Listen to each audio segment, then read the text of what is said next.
Most people are still investing in crypto like it's 2021, chasing coins, watching charts, reacting to every headline, and that just does not work anymore in 2026. The investors making real money aren't doing more, they're doing less with more structure.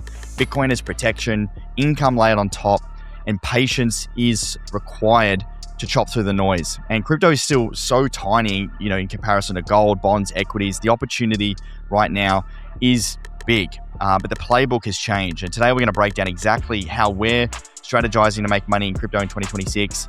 No hype, just the frameworks we actually use, and how Bergs and I are thinking about it. Because Bergs, at the moment, the clients we're working with and, the sophisticated investors are coming across, they have big property portfolios, they've got lots of stocks. But the reality is, property may be making, 8% a year. A good ETF's making 10 to 12%. The S&P 500 is all-time highs.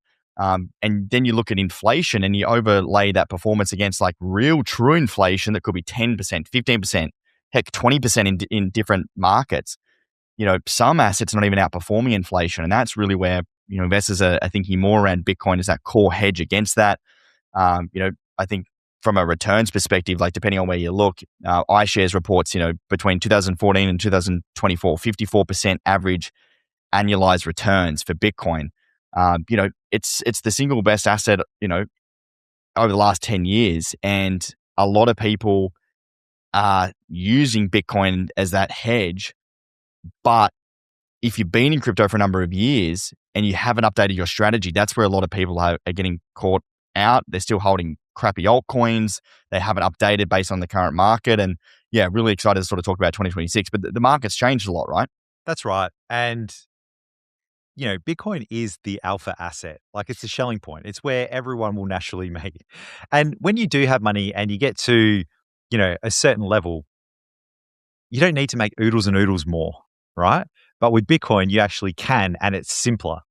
And there's actually some fancy things you can do with it that we're going to go through today. And just on your crypto strategy, Bitcoin will be a big piece of it, but there's other parts as well that we need to look at for 2026 that we can tack onto that and have a really, really great portfolio that will perform for you. Yeah, spot on. And so I think that the first big thing to think about, at the moment, obviously the market, has been sort of sideways and down for 2025. 2026, we're hoping that things are going to be, better in terms of performance and returns. But I think the big thing is that, heck, we've been investing in crypto now for 8-9 years.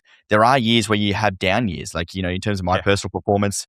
I've had 2 or 3 years out of the last 8 that have been red, but then those remaining 5 years that are green, I've consistently getting, 60 to 90% returns in a year. 1 year in 2021, I had a 3,000% return. You make back and more what you missed out on during those years that aren't green, but it's patience that you need to have, and you need to update your strategy. And that means reallocating those altcoins, restructuring. I've done that consistently over the last 8 years. The market changes. You can't just hold the same thing. The world's changing and you have to change with it. It doesn't have to be everyday 15-minute trading, nothing like that. But just be aware of what's actually happening out there and adjust accordingly and make sure that your thesis is still true.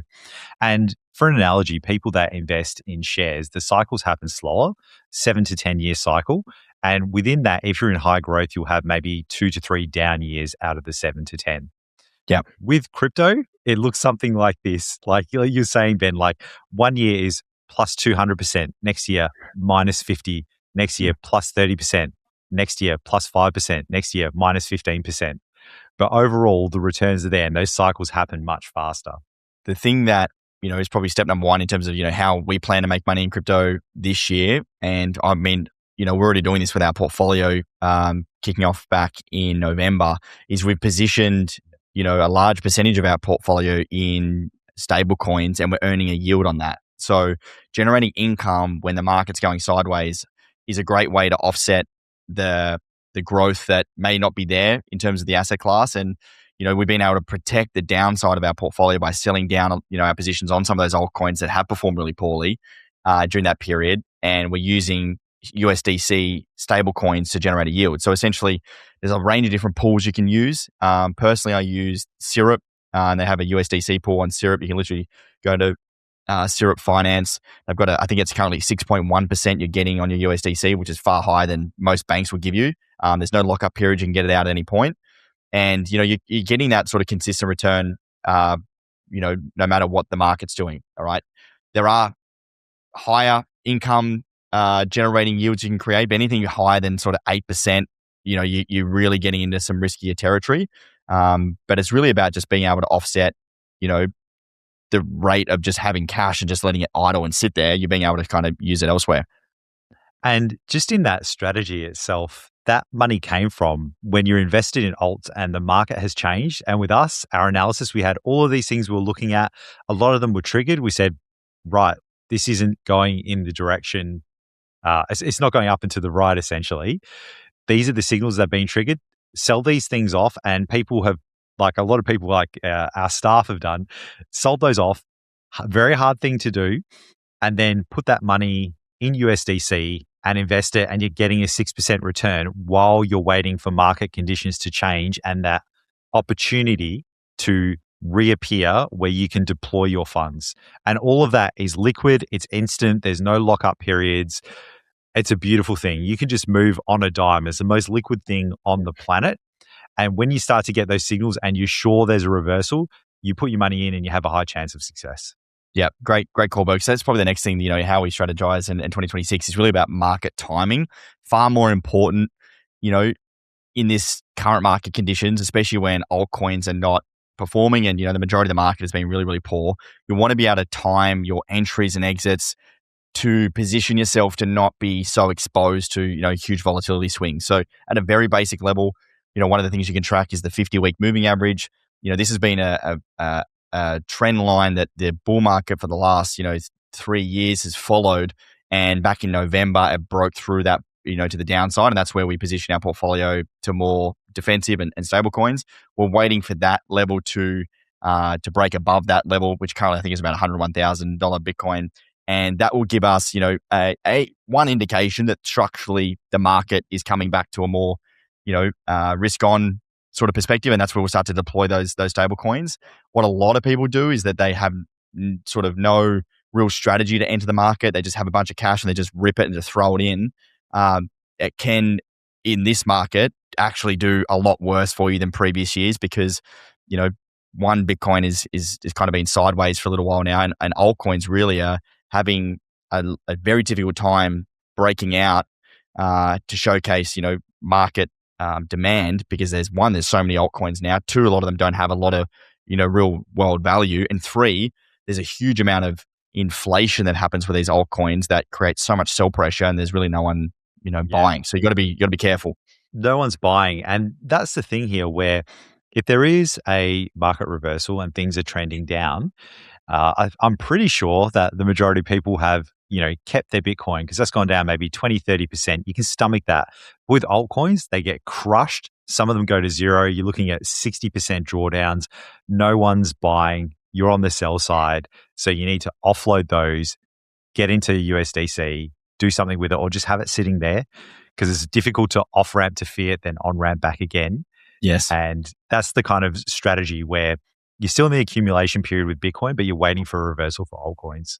Yes. Yeah. And that's the other thing. So in terms of Bitcoin, we see Bitcoin as a completely separate asset class to altcoins. And, Bitcoin is, for me, is still a great buy at these levels. Bitcoin is a great buy at 120. It's the same asset. Like, I think it's going, well and truly into the hundreds of thousands, into the, hopefully millions in the next, 10, 15 years because of the asset that it is. I'm going to be buying Bitcoin till I die. Let's put it that way. For every marginal dollar I have, where am I going to put that dollar? It's going to be into Bitcoin. Yeah. Like 100%. Even if Bitcoin is $1 million, I will still be buying it. Yeah. Yeah.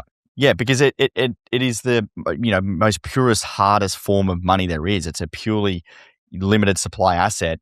You could argue that's the only purely limited supply asset because of, the blockchain and the math behind it.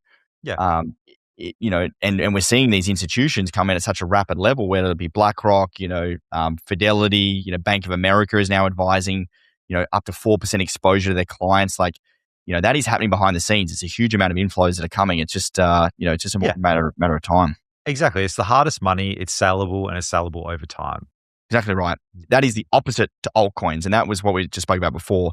Altcoins, a lot of people don't understand this with the tokenomics of different altcoins, is that there's a huge amount of inflation that happens with these altcoins as you have token unlocks. And, this is something to track with your altcoins because, a lot of different of these cryptocurrencies, have the early investors, VCs, the team. They might have just general unlocks that they create. And essentially, this is the same as what happens with the US dollar, right? They print more, creates more supply, and the purchasing power erodes. Same with altcoins, but arguably they're far less valuable than fiat currency. And with most altcoins, like although we think it's like blockchain, it's better, all this sort of nonsense, it's the same people sitting in a room as you would have at the Fed. And if that company is not doing well, they need some marketing or stimulation. It's like, let's update the contract, bang, another 1,000,000 tokens for an airdrop. Or we need to hire some devs, bang, another 1,000,000 tokens, we'll pay them in tokens. Let's get this thing going. Or we need a community, bang, let's reward these people in Discord. These are the strings and levers these people are able to pull, which is why it's very difficult to invest in altcoins incredibly long term. You're in there generally shorter term, and you're seeing where the hype cycle is at, what they're actually delivering, what the tokenomics are like, and you're monitoring that heavily over time, and you will get significant gains if you get that right. Yeah, bang on. So one way to offset that inflation rate is through staking. So you can stake your cryptocurrencies. If it's a proof of stake blockchain, you are giving or utilizing your cryptocurrencies. Let's say Solana. You can stake your Solana by giving it to the Solana blockchain to help with the security of the network and to help the transactions of the blockchain, and you get rewarded in Solana tokens for staking your assets, essentially. And this is another way where you can offset the rate of inflation that happens with those altcoins by staking it, and you get those staking rewards. Now, you can do this through your ledger. You can do it through centralized exchanges like Kraken or Coinbase. You do need to be careful of certain risks by doing it. There are lockup periods on different exchanges. You do need to be wary of that. But if you're in a long-term position, you're not going to touch it, and you're okay with the risks, it's definitely something to think about. Now, the next one is lending against your Bitcoin. Now, something you need to be very careful about. This, we don't give financial advice, and it's definitely something you need to speak with your accountant or advisor about. But something that I've done in the past, and that my plan is to continue building my Bitcoin stack so I can lend against it. And I did this, last year. I went on a holiday to Europe, and I was able to sell. Not sell. I was able to lend against my Bitcoin to generate cash flow. The interest was 7%, I think.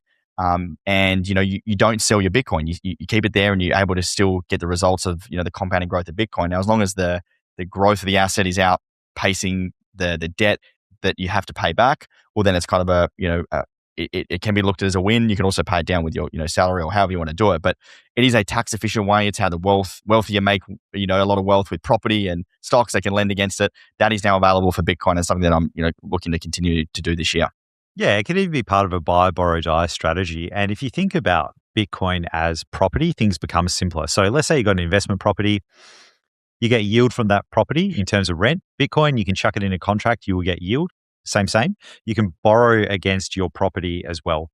So you can also borrow against your Bitcoin because you've got that asset there. Yes, the collateralization is a bit higher than property, but that's okay.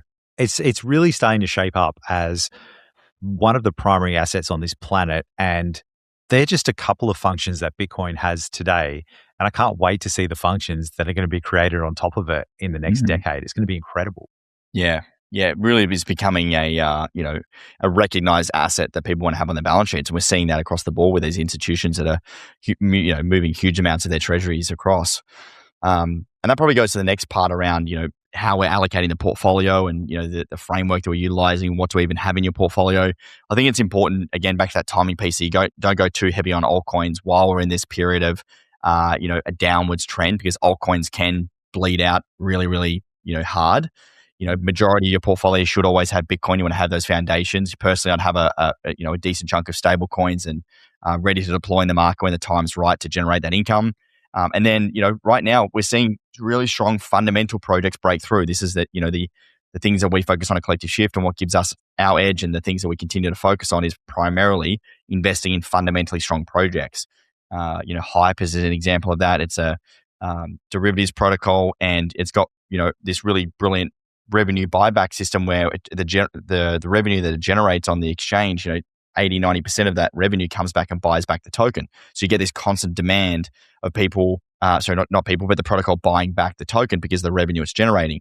I think overnight hype was up 18% because of the constant buybacks that's happening on the exchange. It's a good mechanic. I like it. It's great, right? And if you don't have those fundamentally strong mechanics, then in a downwards market, you're relying purely on investors to buy the token. A lot of these tokens are down a lot because there's no interest, there's no demand to buy.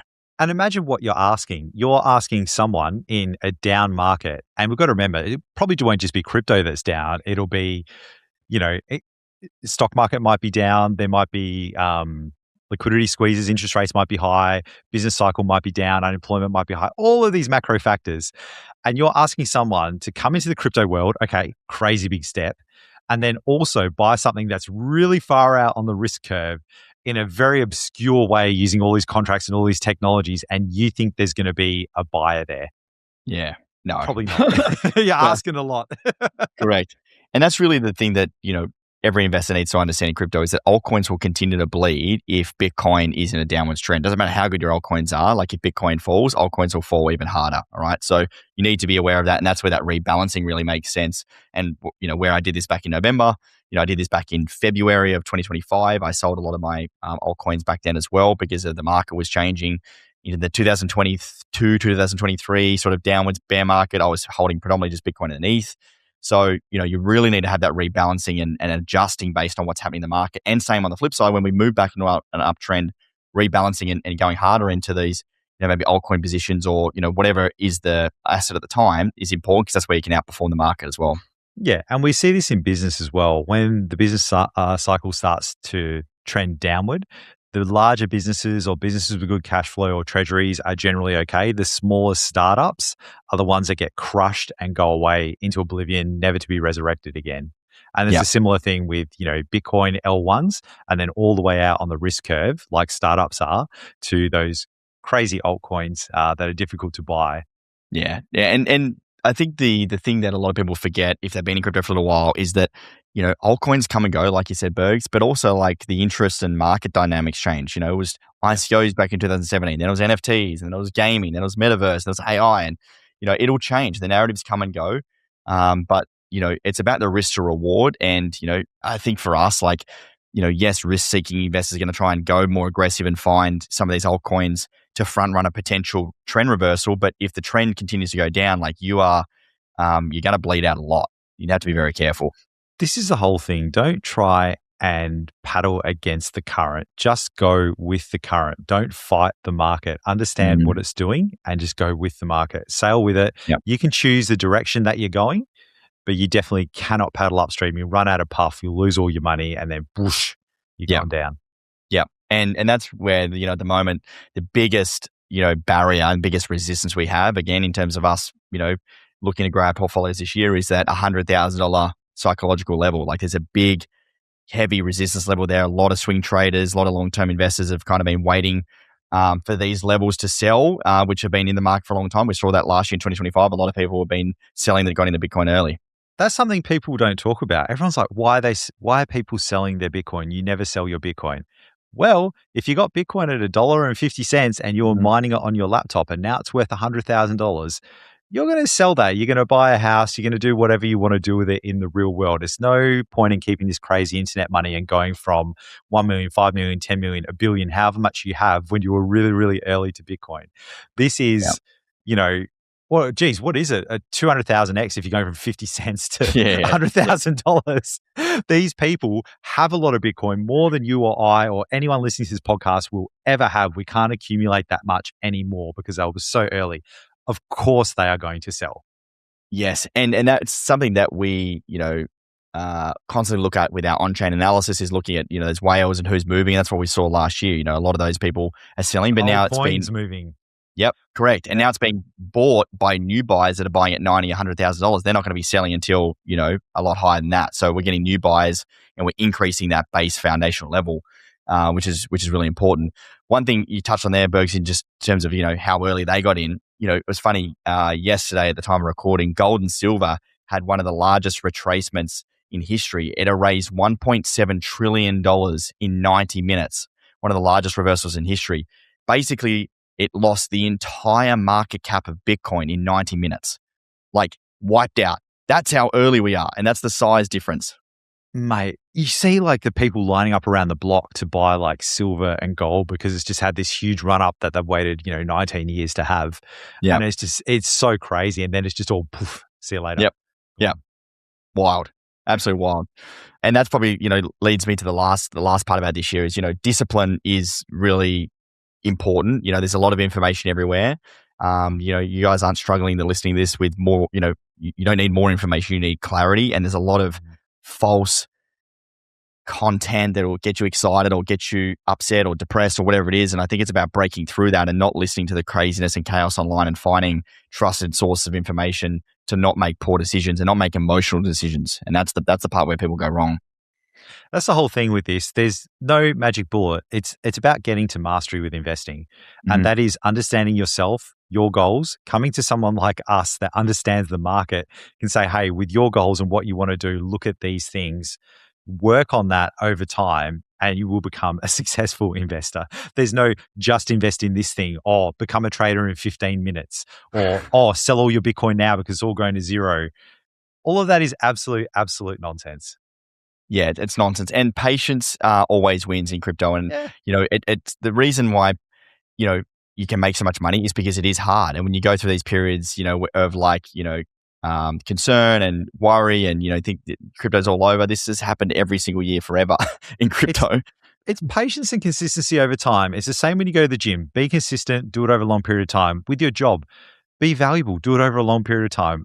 Yeah. With your investing, be consistent, do it over a longer period of time. With crypto, you're lucky because the cycles are shortened, the gains are higher, so you can accelerate that, but you still need to be consistent.